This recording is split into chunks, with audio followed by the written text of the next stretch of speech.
My name's Mark and I'm running an ultra marathon for Macmillan.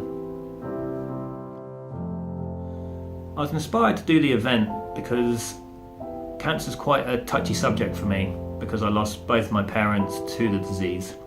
So I wanted to take something on that was going to be a big challenge that could raise awareness for what not only the sufferers go through but also the burden it places on the families. And so when I saw the ultra marathon, which is 65 miles by foot, I thought it's the perfect opportunity to really spread the message.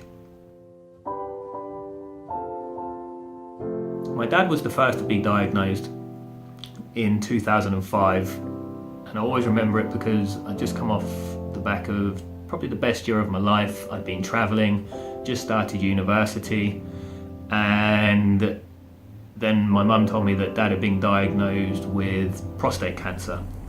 And you saw someone that was previously so strong and independent become very vulnerable and dependent, and really needed us to take care of him. So not only did it place a huge strain on my dad, but also my mum and the rest of the family. My mum was diagnosed a couple of years later, and she hadn't really noticed that she'd been feeling unwell because of the stress with my dad and putting him first.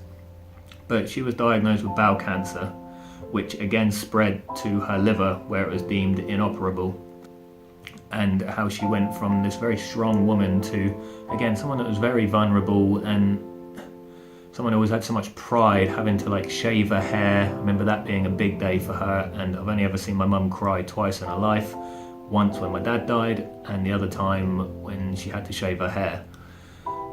So it was tough to see. It takes a big toll on the whole family, and it's really quite upsetting for everyone involved. And I think that's one thing that Macmillan really helped with, not just the support for the patient, but also the support for the surrounding family.